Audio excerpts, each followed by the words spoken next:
Anksti rytą eksperimento dalyvius vėl atveža į laboratoriją. Сушняк, конечно, во рту. Кефиру, наверное, пол-литра выпил. У меня очень болит горло.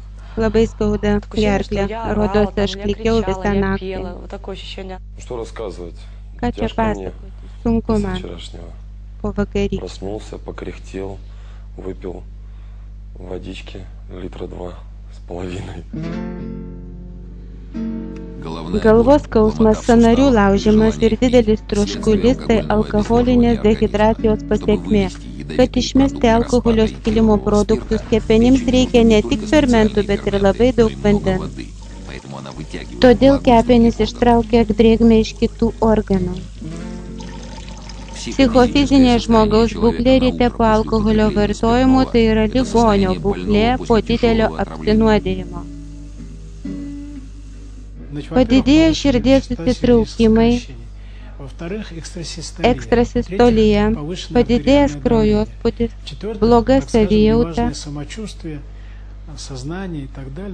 ir gali įvykti viskas, kas tik įmanoma. Matuokliai jau nebefiksuoja organizme alkoholio, tačiau tai nereiškia, kad organizme viskas gerai.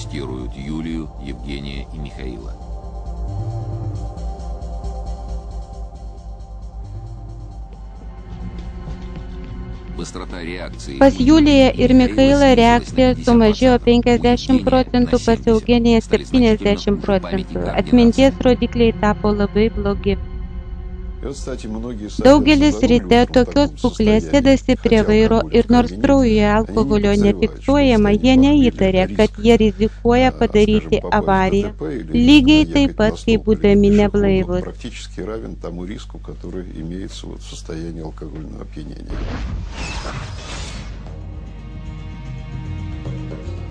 Kuo dažniau žmogus rengia savo alkoholinius sukrėtimus, tuo greičiau organizmas liaujasi gintis.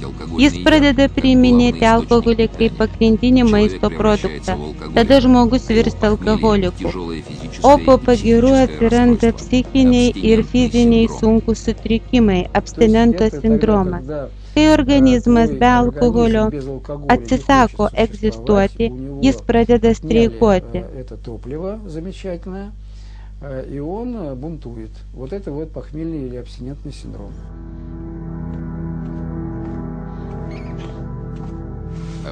Žiurkių abstinentinį sindromą moduliuoja laboratorijoje.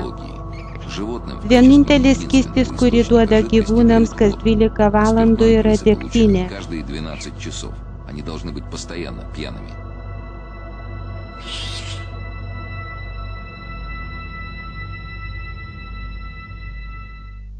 Žiurkės apgirsta taip pat kaip ir žmonės.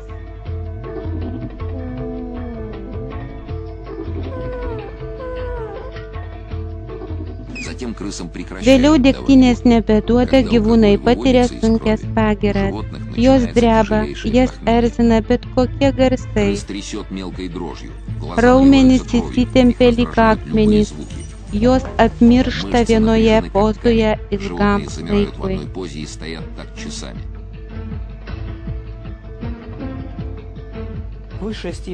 Abstinentinio sindromo aukščiausias laipsnis yra traukuliai.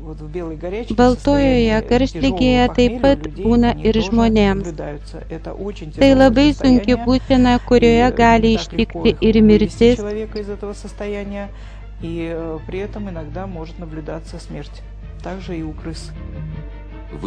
Išeiti iš abstinencijos žiurkėms pavyksta tik 7 parą, o kartais ir nepavyksta. Iš 10 4 žūsta.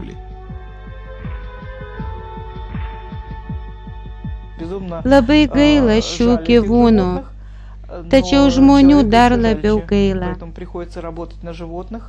И мы видим, как они страдают, конечно. А человека жаль многократно больше, потому что заболевание, конечно, очень тяжелое. Buityje alkoholikai tai asocialūs asmenys netekę žmoniško pavidalo. Tačiau iš tikrųjų alkoholikai slepiasi už nepriekaištingo fasado, gero kostiumo, sėkmingo darbo. Ir dar, Alkoholikai labai jauni. 33 metai tai toks vidutinis amžius žmonių, kurie kreipiasi į narkologą turėdami jau antrą alkoholizmo laipsnį. Kelias nuo sėkmingo žmogaus iki nusigėrusio bomžo yra daug trumpesnis nei jūs galvojate. Kad virsti į bomžą žmogui, vyrui pakanka 5, maksimum 7 metų, o moteriai 2-3 metų. Mūsų eksperimento dalyviai išoriškai atrodo sveiki ir stiprus. Jie išgėrinėja mažai. Niekas nepagalvojo, kad juos galima laikyti esant rizikos grupėje. Alkoholio eksperimentas jiems buvo kaip nuotykis, o baigėsi nepaguodžiančiomis mokslininkų išvadomis. Visiems 3 alkoholį reikia išbraukti iš gyvenimo visam laikui. Neturiu noro gerti. Aš gersiu, bet labai mažai.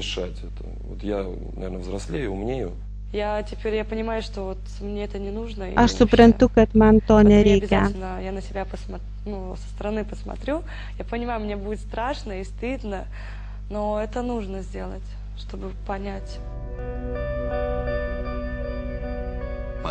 SBA duomenimis alkoholis užima 3. vietą po vėžio ir širdies kraujagyslių ligų kaip mirties priežastis.